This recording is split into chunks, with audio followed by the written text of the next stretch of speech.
All right, good morning, everyone. Thank you for joining us here on Facebook. I'm here at the My House Deals headquarters with the My House Deals team. Say hi, everyone. Hey, thank you for joining us. We're really excited that you're here. We have the whole crew, and we have a really special guest joining us today. So thank you for being part of this discussion. My name is Alex. I'm here at My House Deals. We are really excited to be able to do these live sessions for you, bringing you some really interesting information, strategies, tips, so you can become or continue to be a successful investor in a fast-changing market. So let's jump right in. Today we are really looking ahead. At this time of year, sometimes people tend to slow down for the holidays, and our philosophy here at My House Deals is this is the perfect time to really do good work. When people are resting, that's more opportunity for you, and that includes looking ahead and planning your year as 2018 starts, so you know what you want to achieve. You're setting goals and you're making things happen for yourself and creating opportunities. And part of that includes understanding what's happening in our market, right? What's happening right now, what is going to happen in the months ahead. And that helps you to know what are the right strategies, what are the right markets, what you need to do to succeed. So, to help us look ahead and look at the market for next year, we have a really special guest with us. His name is Tom Berry. Tom is a really successful investor, and he's going to share his knowledge with you today. I'm going to tell you a little bit more about Tom before I turn it over to him. But before I do that, just please ask questions. This is really an open conversation. It's meant for us to share knowledge. So we're going to be asking questions from here. You can submit your own questions to Tom by leaving a comment on this video, and we're going to be looking at the comments as we talk and asking Tom your questions. And if you have a follow-up to anything that he says, please share that on the comments, so that we can keep the conversation interesting and keeping it alive. And if you like this video, if you have other people in your network that you think would benefit from this information, be sure to share the video on your page or share directly with them right now so that they can get this information, they can join the discussion as well. And the more people participate, of course, the more interesting and current this information will be. So, those are kind of the playground rules. We may not get to every question live, but we'll be sure to follow up with you after the live session so that you have an answer to your question. So just ask away. All right. Tom Berry is with us. Let me tell you a little bit about Tom. Tom is a seasoned real estate investor and teacher in the greater Houston area, which is where we are right now. After the economic crash of 2007, Tom closed the doors to his financial service firm, and he was determined to remain financially independent, so he began studying the Houston real estate market and investing in real estate. In 2008, he and his wife, Melissa, who's also here with us today, began their first real estate company, specializing in wholesaling distressed properties. Since then, they have built and managed over 400 units, including single and multifamily properties, a mobile home park, and storage facilities. So Tom has done it all. Today, with over a decade of experience in real estate investing, Tom runs a management company, so he's managing properties. He owns a hard money lending company, so he's funding transactions for investors like you. And he runs a real estate investing club, the Wealth Club of Houston. Tom is really passionate about real estate because it really has given him the life that he has now, and it has allowed him to basically retire. He and his wife Melissa own a big ranch here in Texas, and that's what they focus on now. We were just talking about that. They enjoy their life with wildlife. Tom is sports hunter, and he's able to do all that through real estate investing. That's really what afforded him the opportunity to retire early and live the life that he wants to live. So he's really passionate about teaching people how to do what he did and become financially free through real estate investing. And no one knows better than Tom the importance of education and of planning your investing strategies around an ever-changing market. So we're really excited to have you here, Tom. Thank you for joining us. Thanks for having me. Appreciate it. Yeah, so we're really excited. We have some questions lined up for you, but I know I just talked a little bit about you. Why don't you give us a little bit about yourself and where you are now in real estate investing, what it means to you? Okay. You know, when we got into real estate, I did not get into real estate for the reasons that most people do. Most people get into real estate to make money. And to me, there's a lot of different things that you can do to make money. I got into real estate to get wealthy. And I think it may sound like the same thing, but it really isn't. I think there's a very important distinction between making money or earning income and building wealth. So when we started, we literally started with the end in mind. We knew that we did not want to do this forever, that we wanted to do it for a certain period of time and then enjoy our lives and do what we wanted to do. I think that was really very helpful for us to come out of the gate understanding what the end goal was, rather than just getting into real estate to try to, quote unquote, make money. That's great. When you first got started, sorry guys, This just is bear with live. us. So I'm trying to turn the camera around. Give me just 1 second. Are we back on? Well, yeah, we are definitely still on. I just wanted to adjust this. All right. See, real life. Things happen. So Tom, I'm kind of going back to when you got started.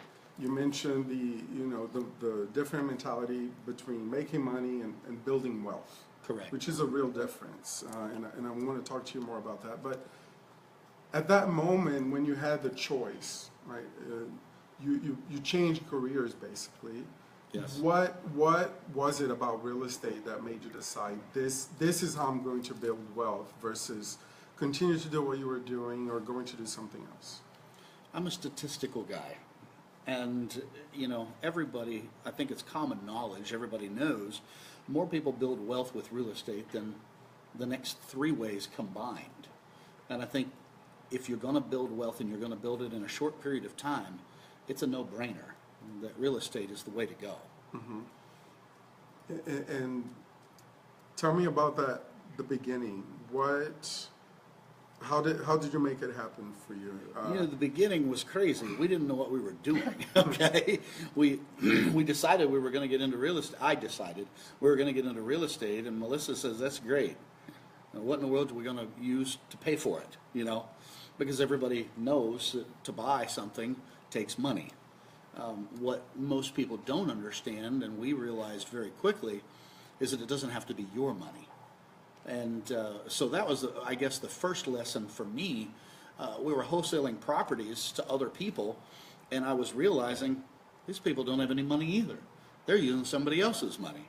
Well, heck, I can do that. I'm broke too. I can do that, you know. So it was just one of those things where we realized, wait a minute, this isn't as hard as we even thought it was. We just need to find other people with money and, you know, partner up with them in some form or fashion. Maybe I'm using the word partner very loosely, but you know, there are most generally a couple of different people in a real estate transaction: the active investor and the passive investor. The active investor has the time; the passive investor has the money. And whether that's a loan or whether it's a split of equity or whatever that is, there are typically 2 people on the buy side of that situation. Once I understood that, I understood, okay, I qualify to actually buy real estate. So by the end of that first year, we had wholesaled enough properties to make $106,000 in wholesale fees. And we had accumulated 7 rentals for our own little portfolio. used none of our own money because we didn't have any. And those rentals So- in that first year, you financed through banks, or were you already working with private lenders? At We that used point? private lenders, and we've always used private lenders. To this day, I've never used a bank. Okay, that's great. We've purchased over $18 million worth of purchases and transactions, and I have used $1,000 of our own money and Wow. never used a bank. That's phenomenal. How did you pull that off? In the beginning, I wanted to build wealth. I understood I needed to buy a lot of assets to build wealth. In order to buy assets, you need to have money, right? So I focused not on learning how to flip houses, not on learning how to wholesale. I did enough of that to eat, right? Because those two strategies are the strategies you use to eat with. That's your now money. That's what you pay your rent with, or your own home note, your utilities, your food. But I knew that was never going to get us financially independent. In my opinion, the math is very difficult to flip your way or wholesale your way to financial independence. I mean, think about how much of that activity you would have to do in order to live and save enough money off of that and reinvest in order to get there. The math just doesn't work for me. And I was in financial planning before I got into real estate, so I'm a math guy. What worked for me was flipping and wholesaling enough to live off of, and then with every other ounce of resources and time I spent focusing on buying rental properties. That was my focus. In fact, I focused on that so much, Melissa at times would come to my office and say, okay, you need to let one go because we need some cash, right? We've got this to this and this and this coming up. You need to let one go. But I was so focused on trying to get to my wealth goal as quickly as possible so that I'd be free and I wouldn't have to work again if I didn't want to.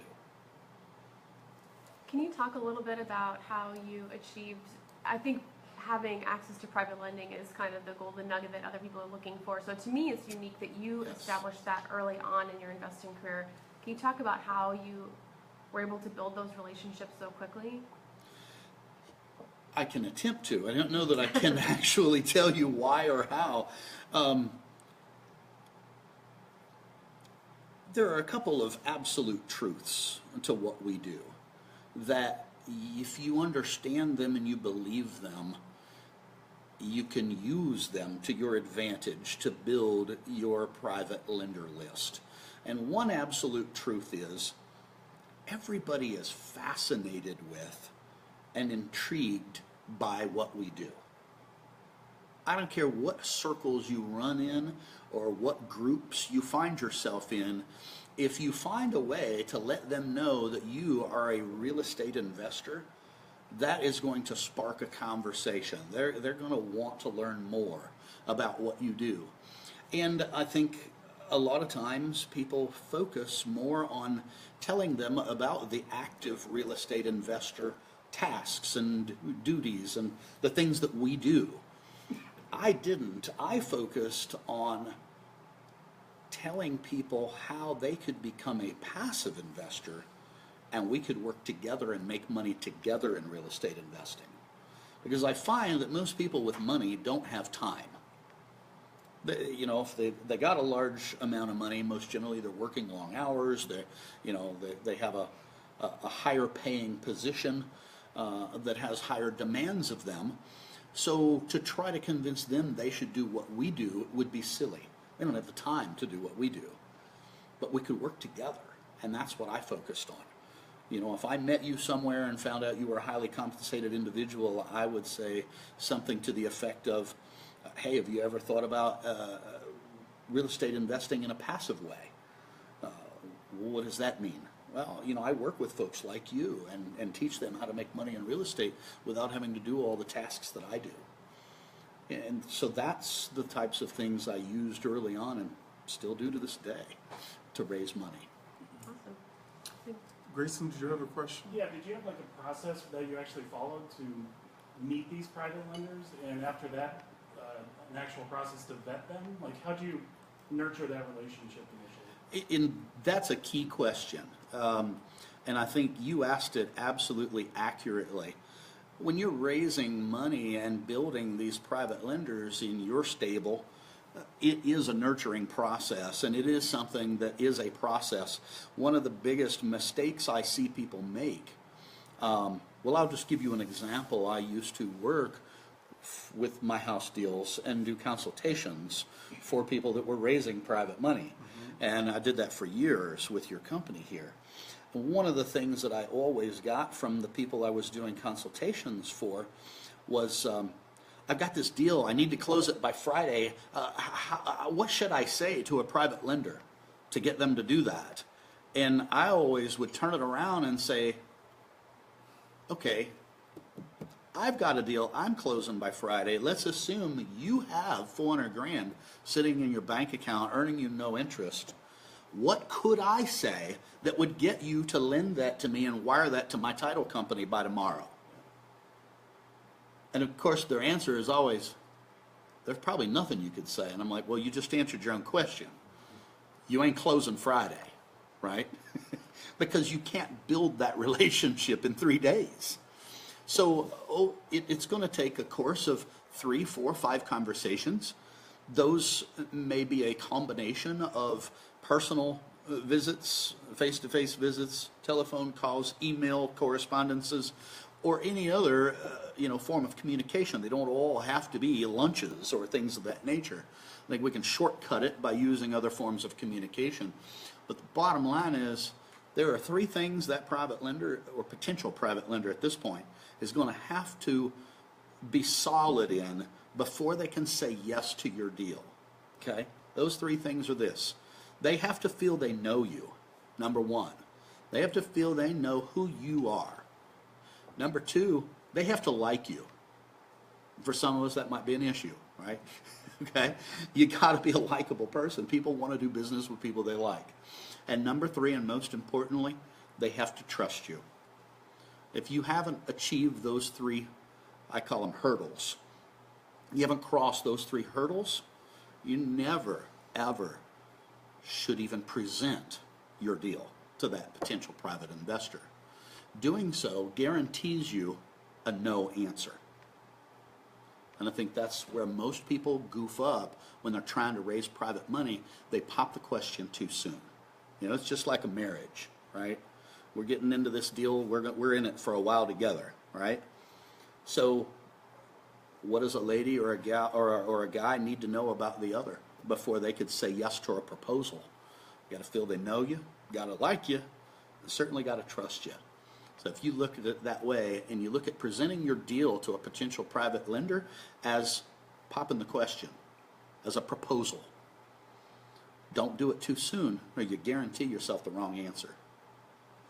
I love what you're saying, because we use this marriage analogy all the time here, right? You have to kind of follow the steps. You're not Right. going to get someone to marry you on the first date. Exactly. And I think the big misconception about private lending is also that the private lender is investing on the deal. They're investing in the person. That is absolutely Right? correct, Alex. Nobody has ever invested in any deal I've ever done. They invest in me. Right. Here's the reality of it. Most private lenders are unsophisticated investors. They don't understand what we do about deals. They don't understand how to analyze a deal and know if it was a good deal or a bad deal. They wouldn't know a good one if it bit them on the nose, honestly. So these passive investors or private lenders are investing in us, and that's why it's so critical, back to your question, for them to understand who we are and decide whether they like us, whether they feel they know us. And by know us, they need to feel they know, and they may or may not, but they need to at least think they know our integrity, our character. And if we were in a jam, would we do the right thing by them? That's what I mean by know us. But yeah, that is so critical, because they don't understand in most cases how to analyze a deal the way we do. They're relying on us for that. Thank you, Tom. And I just want to remind everyone watching us through Facebook right now, ask your questions in the comment section, and we'll be sure to get them to Tom. Ken, do you have a question? Yeah, in line with what you're saying, how often have you had to explain a deal to an investor or kind of walk or educate them on the benefits that they could get from investing with you? So the question, to repeat it, is how often throughout the process do you have to explain your deal to the investor to get them to see the merits of investing with you? And I would say I've probably never ever done that, with only one exception. And that's out of hundreds and hundreds of transactions I've done with private investors. In that one transaction, he was so focused on the deal and not on me that it made it very difficult for us to get that deal closed. And he was such a pain in the rear after the fact that I actually refinanced it with another private lender and gave him his money back and told him he should put it in a CD or something, because he was just so uncomfortable being a private investor. Even though everything was perfect in the deal, he was just very uncomfortable. And I told him, I'm like, your health is worth more than the extra interest. He was literally worrying himself sick over, what if something went wrong, right? And this was a deal, nothing could go wrong. I mean, it was literally one of those slam dunk deals. It was a long-term hold. The property was worth twice what he had invested in it. You know, if I quit paying him, would have been the best thing that could have happened to him. So he would have ended up with the property that was worth twice as much. But in his mind, he worried himself sick. So I would say, too, to folks that are trying to build their stable of private lenders, make sure that you're vetting them as much as they're vetting you, and that you want to work with them. I have turned down many private investors because I thought that they would be a pain in the rear end to deal with.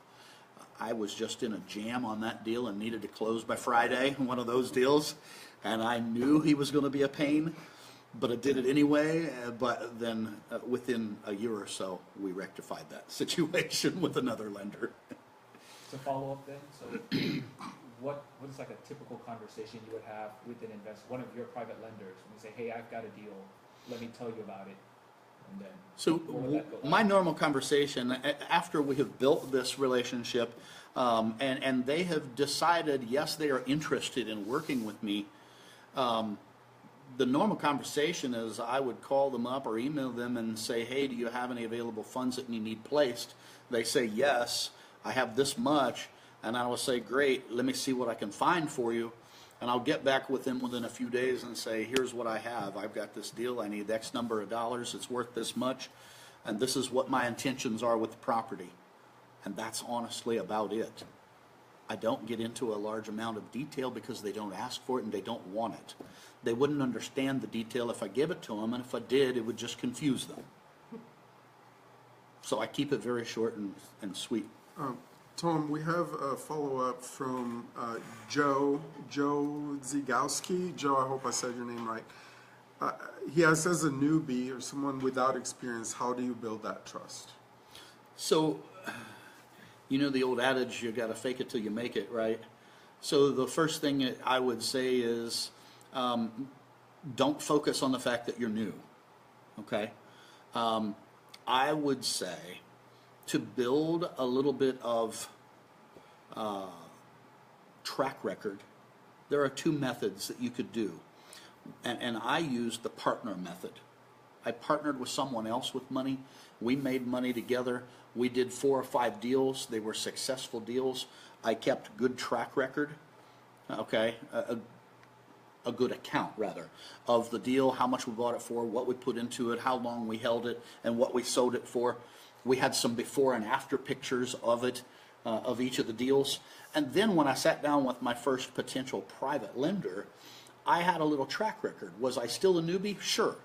But I at least had a little bit of track record, and I focused their attention on that track record rather than the fact that I had only been doing this a short period of time and had very limited experience. The other method that I suggest is use a hard money lender for your first few deals. Mm-hmm.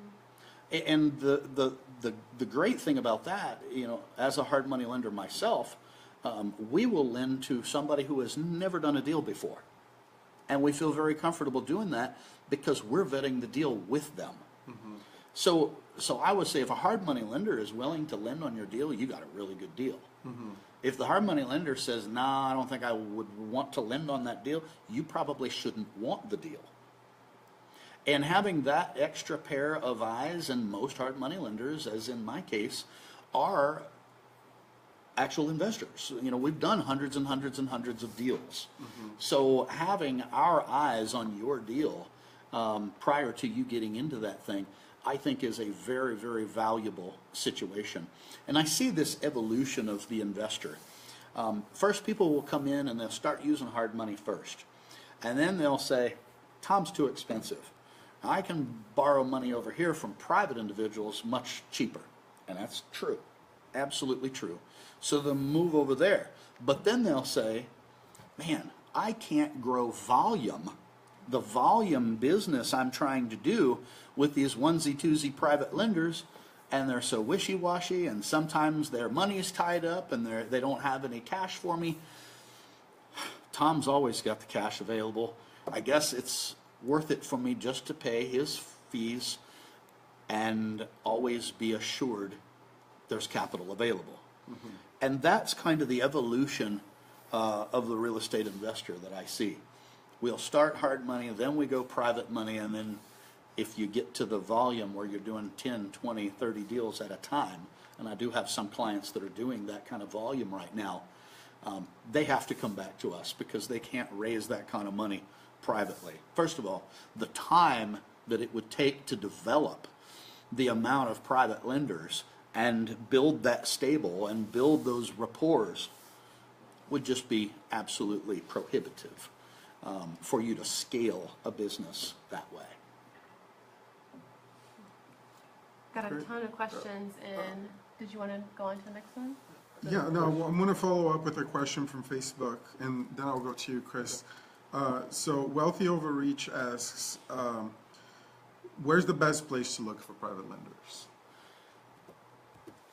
Best place to look for private lenders. That's a funny question, and I'm not making fun, but there is no one particular place that private lenders just hang out and wait for deals. Go where there are people that fit the private lender profile, would be the answer I would give you. And well, of course, the next follow-up question should be, what is the profile of a private lender, right? And we actually, on a trip one day, I got this bright idea to profile all of our private lenders and see if there were any commonalities. I thought, man, if we could build a profile of the lenders. You are a data guy. It would, see, I am a data guy. I'm a stat guy. Yeah. I thought, wouldn't that really abbreviate my search for money? And so we did. We wrote out the first names of all of our private lenders. At the time, we probably had 8 or so. And we looked for commonalities. And I can give you a very brief profile. I've shared this with many other successful real estate investors all across the nation that I've met and asked them to think about it in those terms and see if my profile is the same as their lenders' profiles. Every single person I've talked to about this subject has said that my profile is exactly the same as theirs. So I can tell you the profile of a perfect private lender is going to be over 50 years old. Most generally, they're going to be male. Most generally, they're going to be highly compensated people. They are very frugal. They don't drive Mercedes, Beamers, or any other high-end vehicle. They dress normal. They don't wear suits. They don't wear ties. They are not country club goers. If you think you're going to go to the country club and raise that money, you're probably not going to. These are frugal individuals, and I also study personality types, and I can tell you that they are mostly, if you understand personalities, they are mostly the engineer types, the theory-oriented people. And that was interesting to me because only 12% of the population is that personality type, yet they make up 90% of the private lenders. Now think about that. Does that not narrow down your profile? That narrows it down. Yeah. That narrows it down greatly. So go where those types of people are, and you'll find your private lenders. That's an incredible tip right there. Chris, did you have a question? Yeah, I was wondering what type of return on investment these private lenders usually offer them. Like, where's your like running average? Yeah, that's a question that everyone asks, and there is no answer to it. So the question was, what type of rate of return do the private lenders look for, or what do you offer? I will start with the second question first. I never offer a rate. Another newbie mistake, okay? Most people will try to bait the person with money, right? Give me money, I'll give you this kind of rate of return. I have a line that I like to use that addresses this. A private lender will never worry as much about the return on their investment until they are completely satisfied of the return of their investment. In other words, they're not worried about the return on investment until they're satisfied of the return of their investment. They're not worried about whether you're going to give them 5% interest or 10% interest. They're worried about you giving them their $100,000 back that they're lending you. That is their number one worry, is am I even going to see my principal back? Now, once we've achieved that, and we achieve that by having them know you, like you, and trust you, now we can start talking about return on investment. But if you start with the return, you'll never get the money. And I'll give you a great example. A good friend of mine is a real estate investor and realtor. And in his real estate office, one of the ladies had just come into an inheritance. And he sat down and started talking to her about private lending, trying to get her to use her inheritance to invest in some of his deals. Great plan for both of them. He's a great investor, very successful. The problem is he led with return. So he said, you got to do this because I can pay you 10% interest and you can't get 10% interest anywhere, or whatever the number was he used. But I remember her comment more than what he said. Her comment was, no investment pays that much. That must be too good to be true. It must be some kind of scheme. And she bailed, and he never was able to get her to talk to him about that again. What would have been more appropriate would have been for him to say, what type of returns are you looking at? What type of investments other than myself are you looking at? What type of return do those offer? Well, she's looking at things with a 1 to 3% return. She's looking at her local bank. Offering her 8 or 10 is probably silly because that's going to scare her. So you might offer her 4 or 5 or whatever. Or better yet, my favorite thing is to ask them, what type of return would you think would be fair for an investment of this type that's backed by real estate? Let them tell you what. Because if they're expecting 4 and you offer them 10, you will never get the money. I guess what I was curious about is, in the industry, what is the average you usually see people getting though? I've seen such a range, I don't think an average is useful. Okay? I've seen people pay 15% and points for money on real estate transactions, and both made out very well. I've seen people pay 6 and both made out very well because the person lending the money was making 1. And now they're making 6. So they're making out well? Absolutely. They're making out very well. So again, I don't think it's about an average. I think it's about what does that investor want. So when I'm developing a new investor, that's one of the things I want to find out. What type of rate of return would you think would be reasonable for an investment of this type that's backed by real estate? And whatever they tell me, I'm okay with. If they say, I'm looking for 10%, I'm looking for 5%, I'm looking for 15%, my answer is always going to be, I'll write that down. And if I find a deal that can afford your type of money, I'll give you a call. So I'm never even disrespecting somebody that wants something that I feel maybe even outlandish. Okay, I understand you want 15%. I'll write that down. And if I ever run across a deal that can afford that type of money, I'll let you know. Now, what have I just told them?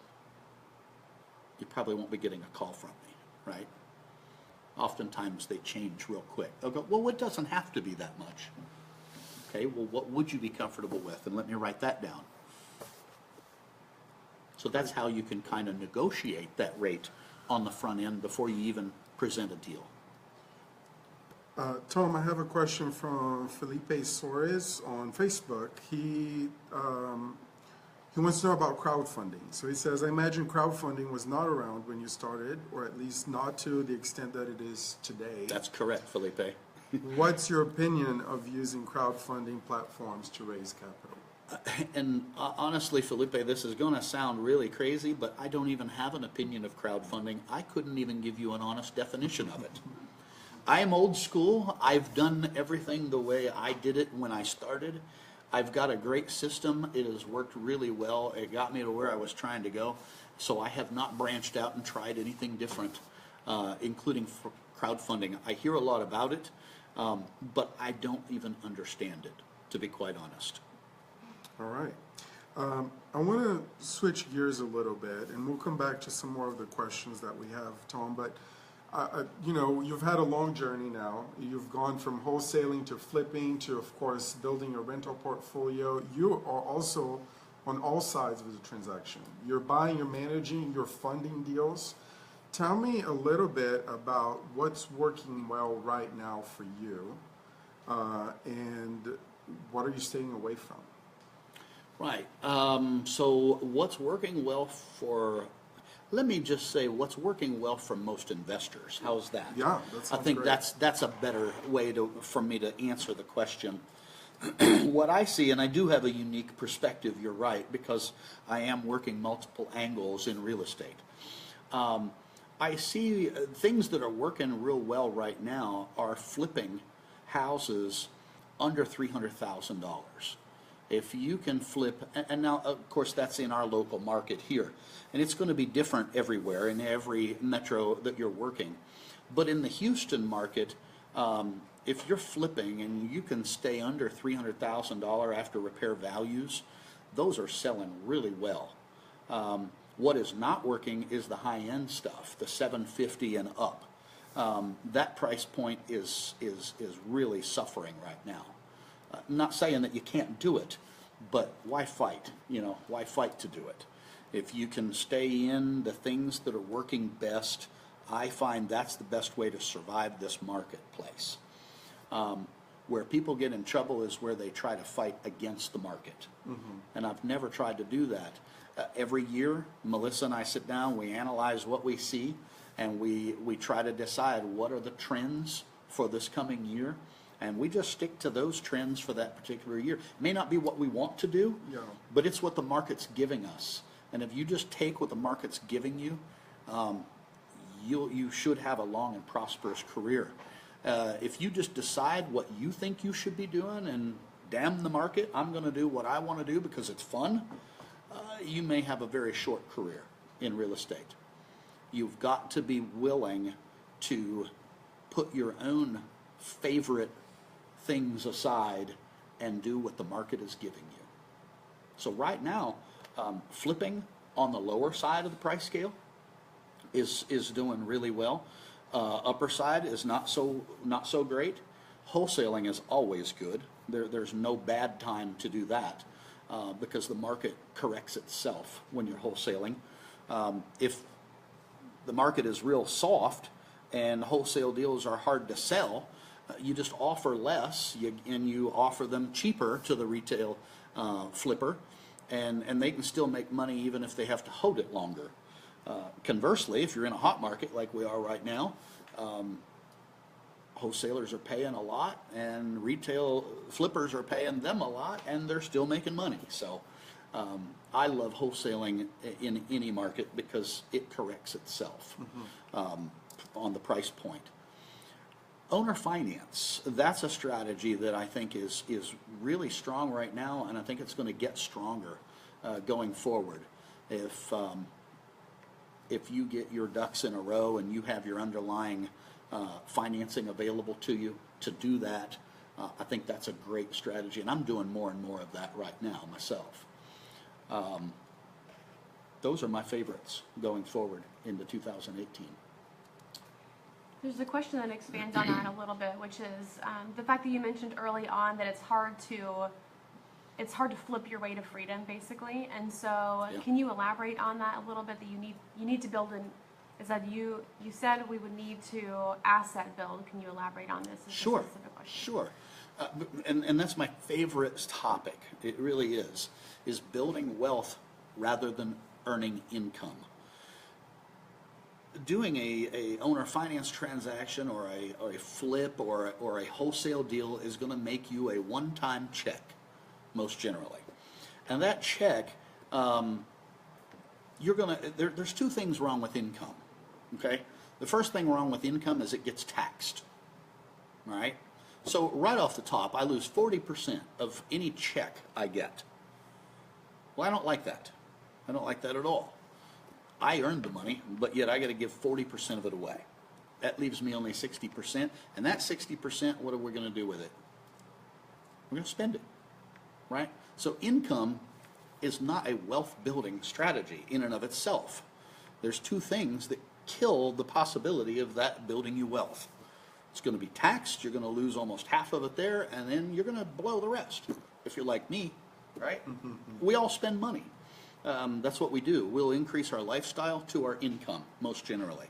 A little nicer house, a little nicer car, nicer or more frequent vacations, yada, yada. So income is not the way to wealth. We have to have a certain amount of it to live. I get that. We have a certain amount of expenses in our homes.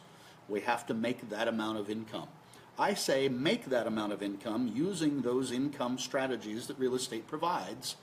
And in addition to that, and while you're doing that, throw a few rentals in your portfolio for wealth building. So that's what the rentals do, is provide you the other side of that equation, which is wealth. And just picture this. If over the course of the year you made enough money to live comfortably in flipping and wholesaling, but at the same time you accumulated 6 rental properties with an average of $25,000 of equity in each one, you've just added $150,000 to your net worth that year. Is that a good year? To me, that's a darn good year. Because how many Americans out there just working a job can make enough money to live comfortably and save an additional $150,000 that year? You realize how much you would have to earn in order to achieve that? But yet in our world, that's not out of the question at all. In fact, if you're just doing that, I'd say you're pretty weak, right? 6 in a year? Come on. You know, pump it up a little. Do 1 a month. Do 2 a month. Once you get your systems down, you get your people in place around you, there's no reason you couldn't be doing 1 a week, right? So that's what you do to build wealth in real estate, in my opinion. You do those other things to pay the bills. Keep the wolf away. Keep yourself fed. Cool. Do we have any follow-ups from you guys before? Lots of questions. Yeah. Tom, I want to go back to what you said for trends. You were talking about sort of flipping kind of the low to mid-range, staying away from the high end. What other trends are you forecasting for next year?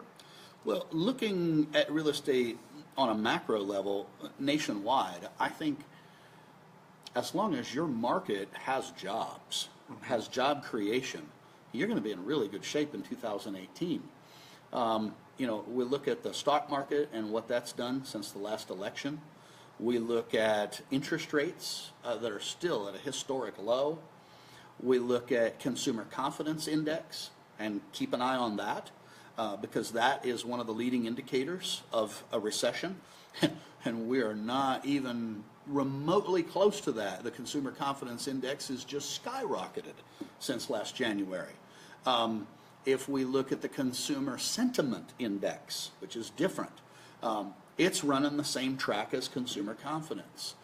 I mean, every single thing you can use to gauge what is coming is good. I see nothing bad. Now, interest rates are necessarily going to go up, but they're going up from such a low place. I don't think over the next 12 months the Fed would even come close to hurting us with interest rates.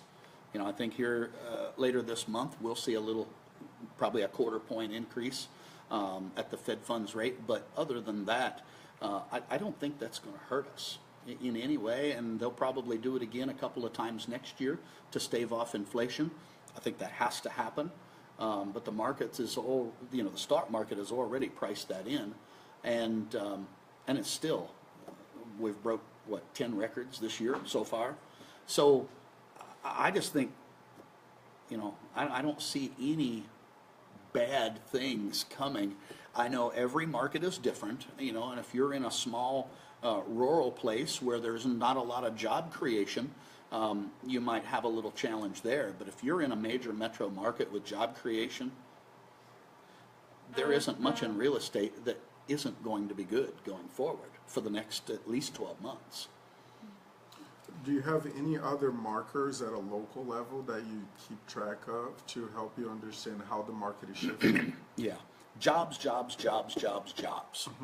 When it comes to real estate, that's what you focus on, is jobs.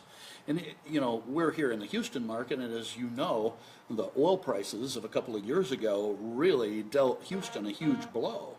But even with the loss of a lot of oil sector jobs, we still created enough new jobs in Houston that we didn't go into a recession. If ever there was a time for Houston to enter a recession, it was a year and a half or 2 years ago. But we didn't. And we were able to weather that. And now oil is back up to, 55, mid-50s. And the oil companies are going to be fine at that number. And we're starting to see even some new hiring in the oil industry now. So in any town or metro, if you want to know what's coming in real estate, look at jobs. Is your area growing, and is it producing new jobs? If it is, you're in for some pretty good times. Interest rates would be my second indicator that I would look at, and I see no issues there on a national level. Great. Yeah, we've got tons of questions. I'm trying to decide which direction to go to, but we did have one question about, someone said, well, let me ask Felipe's question because it was pretty specific. He said, thank you for addressing my question earlier. I have another one for you, so we'll see if you can answer this one. We've had success in our business raising money for sub-2 acquisitions on junior liens from self-directed IRAs and private individuals. Nodding said yes. In your opinion, is there any way to leverage this form of funding through an institutional lender if still leaving enough equity and only going 75 to 80% LTV on the second note? Not that I'm aware of. Not that I'm aware of, Felipe. And yes, that is a very specific question.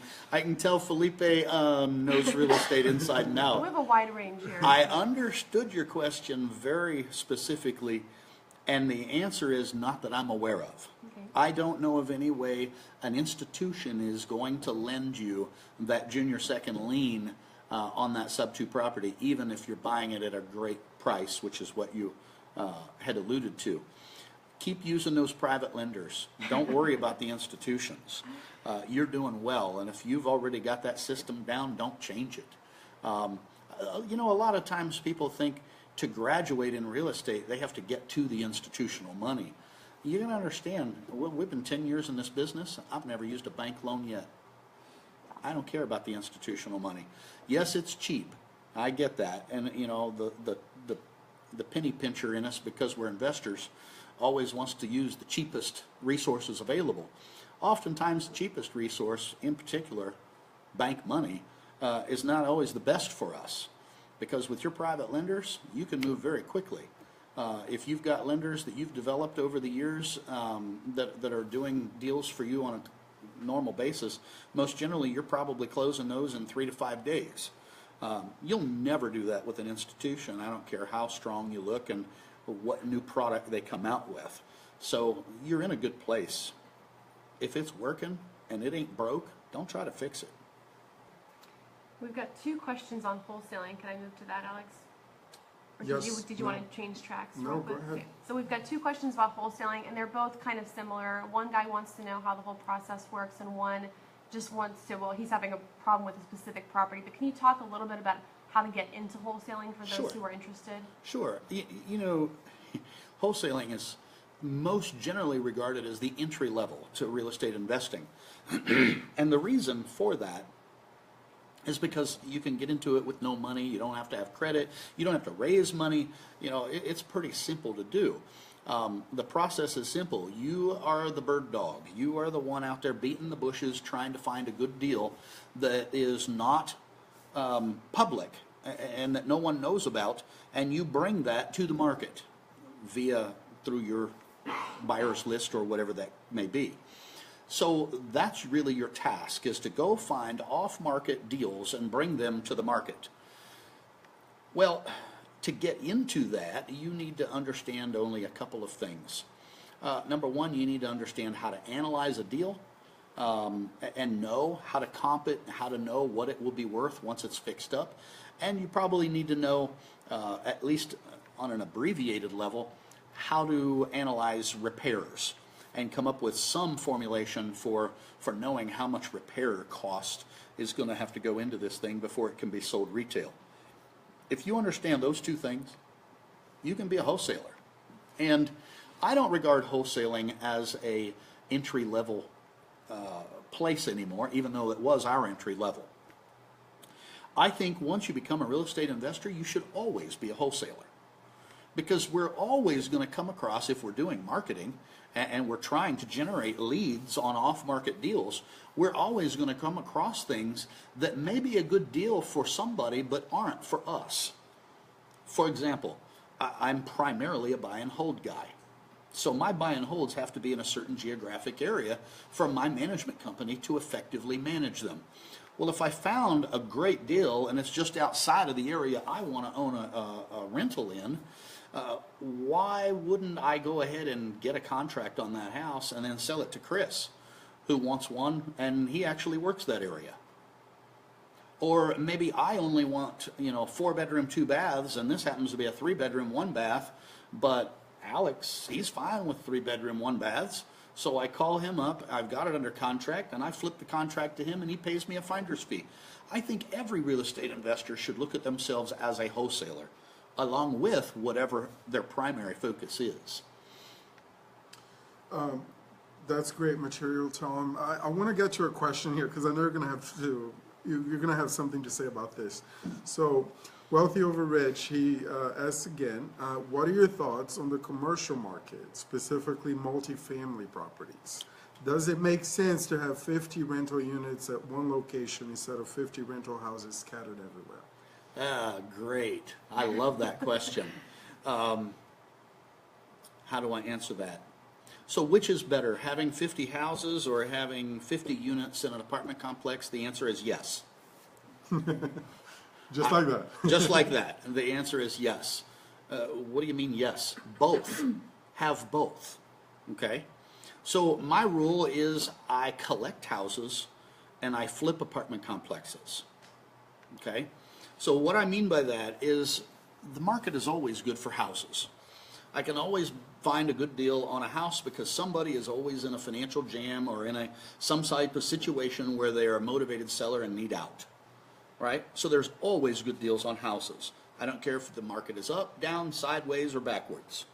Houses will buy at any given time and can. And we just kind of collect those and just stack them up. That's my wealth that I'm stacking aside. But as a way to make some nice big checks, what we do is we play the market cycles with apartment complexes. So when the market cycle in our particular area is in the buy cycle, we buy. And the last buy cycle in Houston happened to be 2011 and 2012. And in that 24-month period, we closed a purchase of a commercial property every 48 days for 2 years straight. We held those to 2016. The peak of the market ended up late 16, early 17, where we sold off all those same units in 2016 and 17. Now we have 2 little apartments left, and that's all we have left. All the rest of them are gone. So does it make sense to have apartments? Absolutely. I love flipping those. I just don't care to have them long term because I can make so much money playing the market cycle with them. We can make millions play in the market cycle. And I don't want to keep them into the next down cycle. That's just me. That's my preference. Doesn't mean it's right or wrong. And look, guys, in real estate, there isn't very many wrongs, right? My strategy doesn't need to be looked at as the perfect one or the right one for everybody. It's just the right one for us. Right. And for those who aren't as familiar with the commercial market or even rentals, Tom, how do you know where you are in the cycle, right? What do you use to guide yourself to say, hey, it's an up, we're trending up or we're trending down, so you know when to get in and when to get out? Again, I'm a stat guy, right? So certain things that you want to look for, and one of the most basic things to look for is get with a real estate broker in your area, because every area is different, by the way. Houston may be at a peak when Topeka, Kansas is at the trough, or vice versa. So every area, every metro area runs in a different cycle. Right. The entire country does not work in unison as far as the market cycles go. So get with a broker in your area, a commercial broker that specializes in apartments, and see if they can provide you some data on ask prices or sale prices. Ask prices are usually easier, particularly in a non-disclosure state like Texas, where we don't have to disclose what we paid for or sold properties at. Certain states do, so if you are in a state that does have to disclose that, then use your sale prices. If you're not, if you're in someplace like Texas, then use ask prices and put that on a chart and chart it out. You'll see the graph real easily, and you'll know where you're at in the cycle. That's great. That's a great tip. This is a question that we get here very often, and I'm curious to get your take on it, which is, how many properties do you usually look before you find a deal, right? Whether it's properties that are emailed to you, or properties that you see on My House Deals, or even properties that you go to visit and tour. Right. How does that work for you? Yeah, I think the numbers used to be a little different for us than they are now, because we've refined the way we look for properties now. But I would say that we're gonna glance at probably 50 deals that'll cross our desk before we find one we're gonna go actually look at. And we'll probably look at 3 or 4 before we're actually gonna put one under contract. Yeah. Just because you don't find a deal on the first try doesn't mean there's not a deal in that market. No, and you hear that all the time. People, we run an investment club, and I'll have newer members that will say, well, I'm just waiting until there's some deals available. And, once the market drops in housing here, I'll start buying. And I'll always quip to them and say, wow, I'm glad I didn't realize there was no deals. Maybe I shouldn't have closed on those 2 deals I bought last week. We're buying constantly. There's not a month that we don't close on a purchase. So there's always deals out there. The question is, how much time and effort are you willing to put into digging them up and finding them? Right. But they're always available. That's right. We're going to do 5 more minutes of questions, guys. So if you haven't gotten your question in, be sure to do that now so we can get Tom's take on it. Grayson, do you have a question for Tom? Yeah, I was curious if you had a system, especially for like a newcomer, on defining your comps most accurately. Do you have any hints on that? There's really no way I could sit here and give somebody a verbal system for defining comps. I can say there are several softwares out there available, at least locally, and I don't know about nationally, that you can use to gather the data to do comps. And maybe that was more your question, I don't know.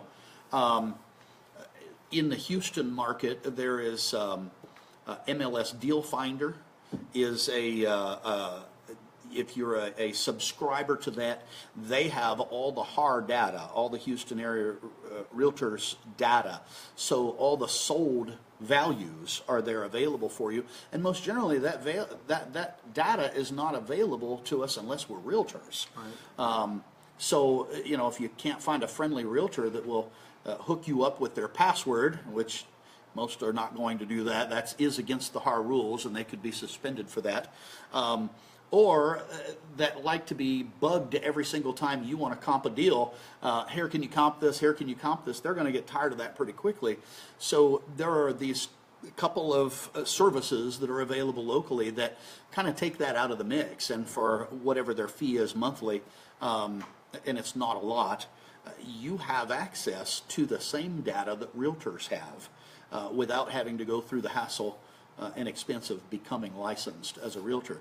The other one some friends of mine own is called Real Acquisitions, and that same type of data is available through their software package that they offer for a monthly fee as well.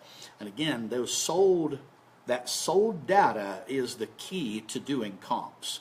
So I think that's the main thing for those of you that are not in Texas. And I know MLS Deal Finder and Real Acquisitions do operate in markets outside of Houston as well. I know they cover most of Texas. I know RealAc was talking about going to Atlanta. So I don't know exactly what markets they do. But if you want to shoot them an email, find them online and shoot them an email and request information on packages they may have in your metro, those are great sources. And then outside of that, there may be other companies in other metros, obviously, that I'm not aware of that can provide that same type of service. But I think that's a key. That the key element to doing comps is having sold data. So that you can actually look at the pictures of that house and see what you're looking at. Was it an as-is deal? Was it something that needed updated 20 years ago? Or was it something that somebody just completely renovated and it looks gorgeous? That's necessary data to have to be able to do valid comps for yourself. And without having access to your multiple listing service in your area, you just don't have that. Great. Ken? I want to bring it back to owner finance, which you had mentioned earlier. Could you expand a little bit on some of the strategies that you use, and also in light of, I know Dodd-Frank kind of did a number on the way people Sure. used to do owner finance. So I'm Yes. wondering, what are some of your strategies? Sure. So the way, and there are a variety of ways to do owner finance. The way I like to do it, and the way most of my clients do it, is they'll pick up a house at a discount, like we always do. They'll fix it up to the degree necessary for the neighborhood, and then offer the house for sale, but on owner finance terms. So they're going to attract those people that they don't have to come down on the price for, because those people have no means to get a conventional or FHA loan. So they're not going to negotiate as hard on the purchase price. They're not going to, make you pay their closing costs. They're most generally not going to do inspections and give you a long list of inspection report items that they want fixed before they move in. It's more of a, hey, if you want the house and you want me to finance it for you, you're going to take it the way you see it kind of deal. So it's a much smoother, much faster transaction for the seller, for you, the seller or investor. There are a variety of models out there. One model is they buy busted up houses and they sell it as is on owner financing. I don't care for that model, and I don't use that model, and I won't lend on that model either. I believe that we need to provide good quality housing to people that are moving into our homes, whether we're renting them or selling them. So my rule is we're going to make sure all the majors are right on the house. So what are the majors? The roof, the foundation, and the 3 mechanicals. Those have to be all right. Good quality roof, foundation, electrical, plumbing, and HVAC. Those things have got to be right. Now, if there are some cosmetic deficiencies in the home, I'm not worried about that. That's not a safety issue. And a lot of our buyers are capable of handling the painting and putting up a new door or this or that or the other, the cosmetic stuff. And they would much rather get a discount on the house and be able to have a little equity in it themselves. So I'm cool with that. But I'm not cool with selling somebody a disaster of a property to move their family into. That's Just not cool in my opinion. So we sell it to them on owner financing. They pay us their payment on a monthly basis, and then we pay our underlying lien on a monthly basis. Now, the trick is finding financing that will allow that. You need to find underlying financing that will allow you to sell that house on a wraparound note and not pay off your underlying lien. Therefore, triggering the due on sale clause is what we're talking about. And in my lending company, I actually invented a product called the wrappable note for my clients to use to do that, and there is no due on sale clause in it. It's because we understand what you're going to do with that house. We're cool with it, and it's a 20-year fully amortized fixed rate loan with no balloon. So you never have to worry about having to refi it, because you can't refi it once you sell it on owner financing because you don't own the house anymore. So it's something, if you're going to get into that strategy, you're going to need to find that underlying money that is going to allow you to wrap it. But it's a great strategy. You know, part of my rental portfolio I'm turning into that product, simply because it's going to cut down on all of our service calls.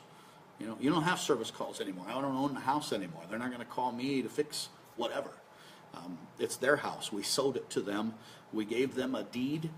It's their house. We just have the note. We're just acting as the bank, and they're paying us payments. And I get to keep the spread between the payment they pay me and the payment I pay my underlying lender. It's beautiful. I have no expenses whatsoever out of that. They're paying their own taxes and insurance. We'll escrow that, of course, to make sure it's available when it's due. But they're paying all of the expenses of that property. I just keep the spread. And I keep that for 20 years in most cases. So it's a great strategy to add to some of the other things that you might already be doing in real estate. All right, Tom, I have a question from Angel Gaden. She's trying to get started, and she's curious about using private money to buy auction homes. And she's wondering where can she get mentoring or coaching. She happens to be in Houston to get started in real estate. We're using that strategy or some other strategy. Well, so coaching in Houston, the one place that I would recommend would be Prosperity Group.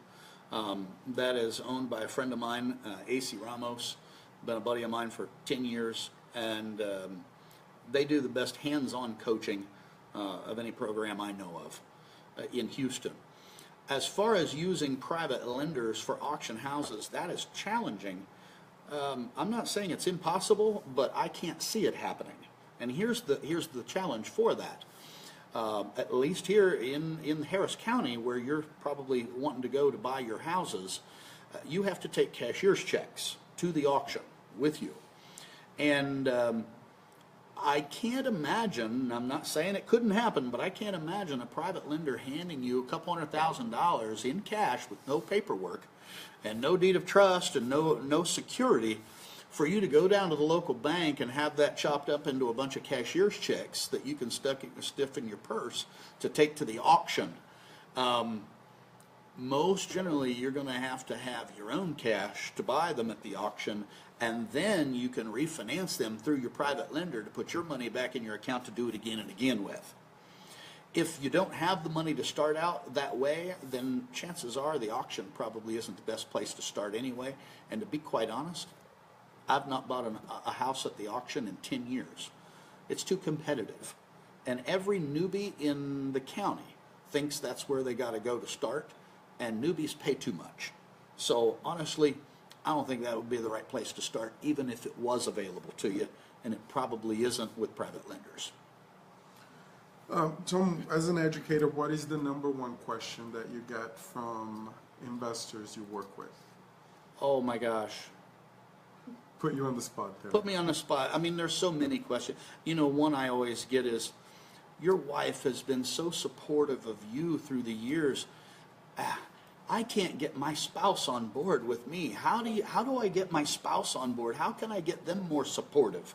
That is probably one of the number one questions that I get asked. And what do you tell them? My answer is show them the money. That will get them on board quicker than anything you can do. Too many times people talk a lot and do nothing. And I've always produced.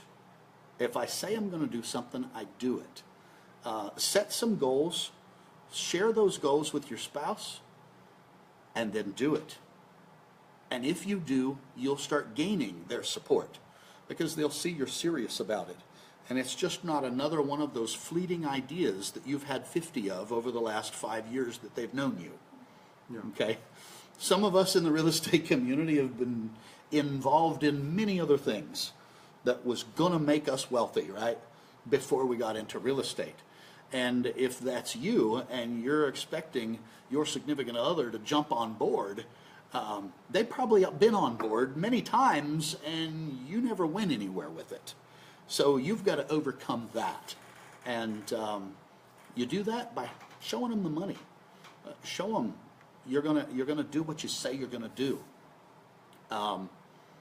That's probably the easiest way. Follow through is everything. Follow through. Follow through. Now, I'm going to go back to the beginning of our talk. Okay. You mentioned that you've raised over $18 million in capital to fund your real estate investments. That's correct. And that only $1,000 out of that $18 million came from your pocket. That is correct. I want to hear that story. The 1,000? You Yeah. want to know why the 1,000? Okay. This is a funny story too. So my real estate broker, we were in the mode of buying apartment complexes. It was somewhere in 2012. And all we were doing was apartment complexes. When I was purchasing complexes, we stopped buying houses simply so we could focus. And we were closing one every 48 days, so you can imagine the chaos involved in bringing another commercial asset on every month and a half. So my real estate broker pops by my office one day and says, I need you to buy this house. It's just literally right down the street. And I said, well, I'm not buying houses right now. She's like, but you have to. I need you to buy this house to help somebody in my church. And I'm like, I just don't want it. Please, take it to somebody else. She's like, she will sell it to you for $1,000. And I'm like, I still don't want it. I just don't need any more houses right now. And she's like, come on, please. So literally, she just nagged at me. And finally, I'm like, fine, we'll go look at it. And I assumed it was a tear down, and so did she. And I looked at it, and I'm like, I mean, yes, it's bad, but it's not really a tear down. It's not really that bad. And I'm like, really, $1,000? She's like, $1,000. She's just got to get rid of it so that she can get Medicaid to take care of some expenses for a home she was going into. And I'm like, fine, okay, I'll buy it for $1,000. And it would have cost me more to have the attorney do up the deed of trust and promissory note than it would have cost me, right? Because that would have cost me $450, which is, another 40% of the cost of the house. So I just decided, fine, this one I'm not going to raise money for. I'm just going to pay for it out of my pocket. And so the day we closed on it, I took a bandit sign and I scribbled on it, for sale by owner, will finance, or something to that effect, and stuck the bandit sign in the yard. And that week, I had a contractor call me. He was going through a divorce. He needed a place to stay. He's got his own cruise. He's willing to fix it up. He's like, what do you want for it? I said, I want $17,500, and I want $3,000 down, and you can pay me payments over the next 7 years. And he just paid it off last month. So we paid $1,000 for it. We got $17,500 plus interest for 7 years, and provided him a property for him to get moved into. That's a good ROI. It was a great ROI. It was a great return on investment. Yes, That's yes. awesome. But a good deal for everybody involved. So Yeah, that's she got what she wanted. She got what she needed. Yeah. He got what he needed, and I made out very well for just putting the deal together. That's Yeah. great. Yeah. Thank you for sharing that. Yes, you're welcome. All right, I have one final question for you, and I always like to ask this from our guests. You have over 10 years of experience now.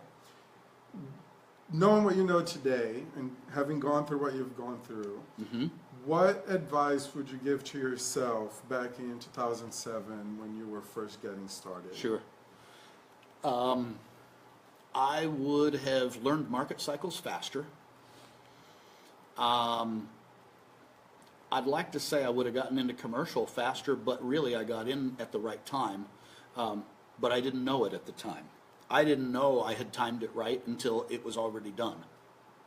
Then I learned market cycles and I went, wow, whew, I guess I got in at the right time. I'd like to say I analyzed that and just timed it perfectly. On the purchase, I did not, but on the sale, I did.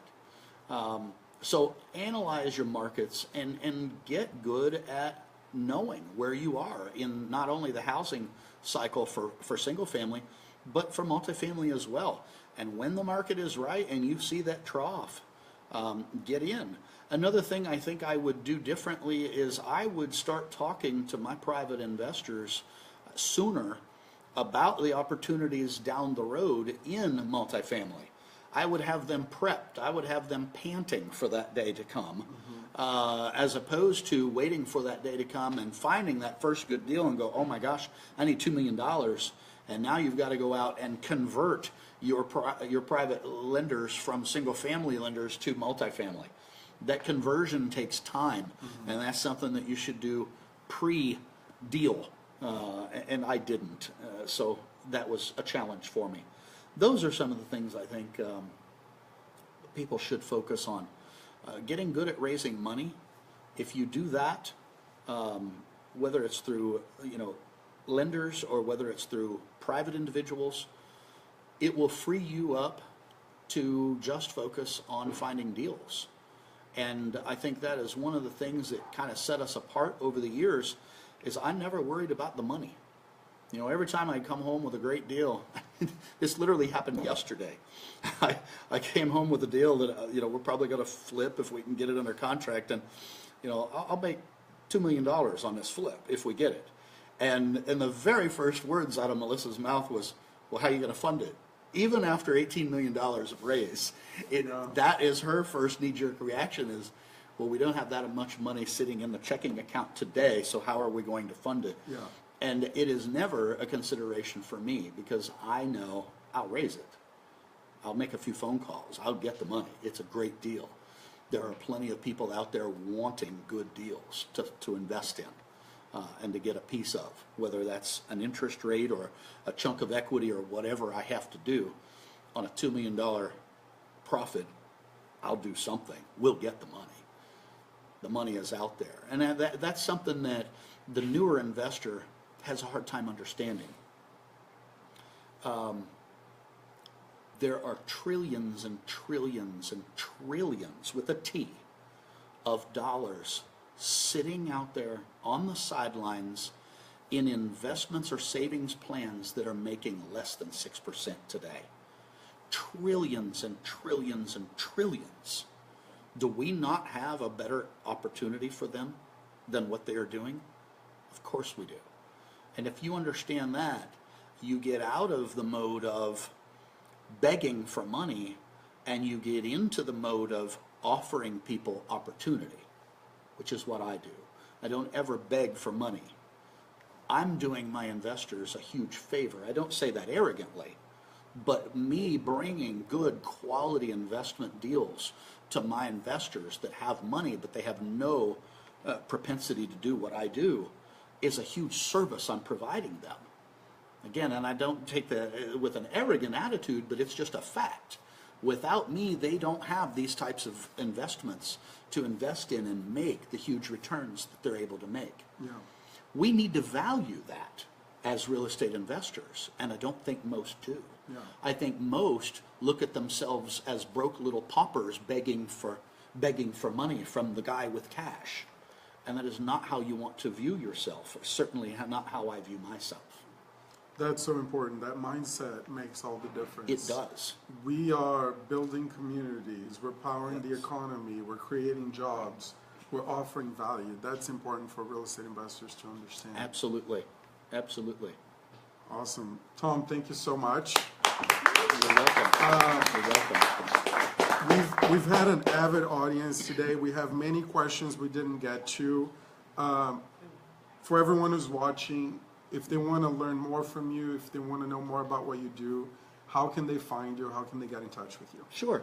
So I still do a little bit of teaching at the Wealth Club here in Houston, and I have a class coming up next month at the Wealth Club. You can get information on that through our website, www.thewealthclub.org, and that class is entitled How to Build a Profitable Rental Portfolio. It'll be the last time I teach that class ever.